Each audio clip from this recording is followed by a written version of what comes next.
I have a dream that my 4 little children will one day live in a nation where they will not be judged by the color of their skin, but by the content of their character. MLK said that with a deeper, more orator-friendly voice than my own. I thought about this quote the other day when I was scanning on Twitter, and it seems like every other post is race this, race that, whatever. Now, I don't have that as much in my Twitter feed because I've curated it, but it does slip through. We need to be inclusive. We need to have safe spaces. Everyone needs to be equal, like blah, blah, blah. It's kind of fascinating, actually.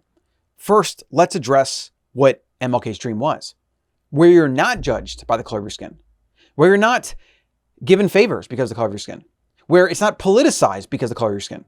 It's about the content of your character or what you do, not what you look like. What is so bizarre about this entire concept is this very idea of identity politics that is supposed to be about equality and inclusion and this and that is just another form of racism. I see the most racist people alive being the most outspoken about how we need to end racism. It's like the ultimate irony. To fight racism, let's become racist. To fight racism and make things equal, let's make everything about race. It is so bizarre.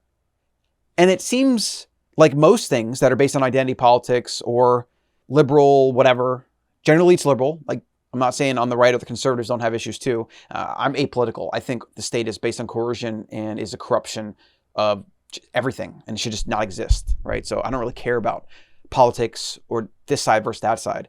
I'm human, I'm pro-human, and I'm pro-principled thinking and natural common laws. It said where you just have natural laws based on not coercing people or killing them or raping them or stealing from them. All the very obvious things we know are right and wrong, and then letting nature and the free market take care of it. We don't need governments to take care of us, period. But most things that are used by politicians and that are used by the mainstream and now Hollywood, like you literally cannot watch anything from Hollywood that's produced and not see all the really try-hard inclusion, equality stuff. It's just cringy. It's so cringe.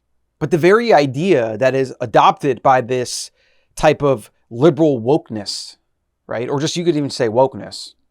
It's like the ultimate irony because the things they do and say, it's as if they're blind to the reality of what they're doing and saying. They're a walking, talking contradiction.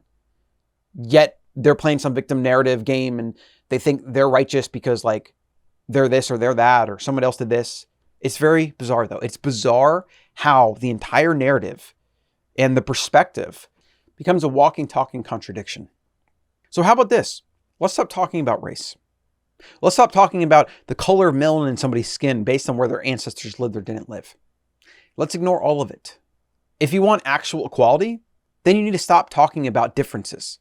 You need to stop focusing on differences. You need to stop trying to make one person more of a victim or less of a victim and give them something, some compensation as a result, because that will never, ever work. It will always be flawed. It will always be skewed, and it will always be some people having power over the others. This is what humans get wrong with everything. And it's the fundamental problem with the state too.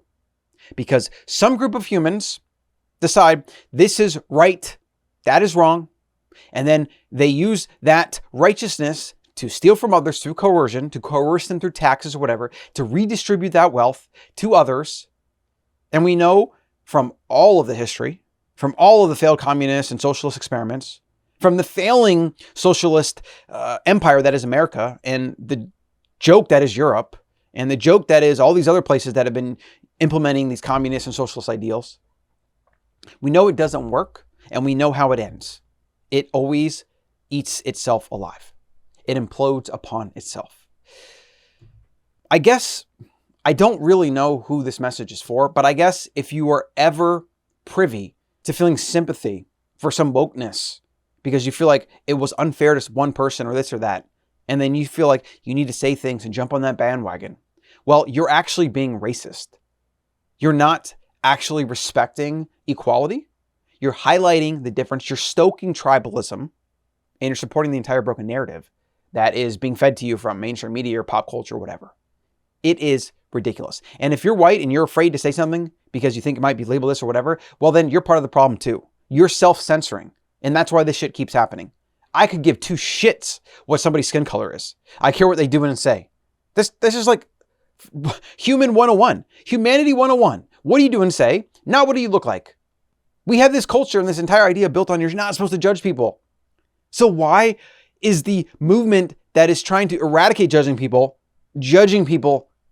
and then saying that the means justify the ends. It's completely ridiculous.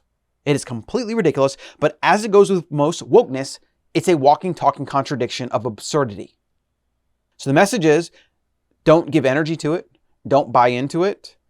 Ignore it. Roll your eyes. Move on to something else. And if you keep being fed that from mainstream media, from Hollywood, from your favorite or not favorite politician, whatever, turn it off. Ignore it. Starve them of power. They get their power by you giving them their attention.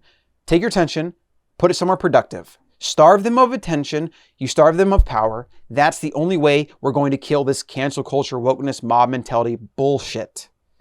And then that's my short PSA for today. Get on the Better Human newsletter. 2 quality emails every single week to make you better. Also highlight some of the absurdities of the clown world we live in so that you can get better at disengaging from it. We're not here to mentally masturbate all day long and just absorb this crap and feel good that we feel like righteous or elitist or whatever. That's just another form, the opposite end of all the craziness is we're engaging in criticizing the craziness. And then we use that to form our identity. And that creates tribalism and this and that. And it otherwise rots your brain. So just don't do it. Opt out.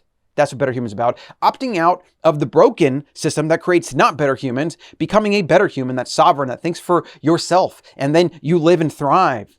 And then that starves the energy of all the things that aren't thriving. And then they implode upon themselves and we inherit the earth and we make it better.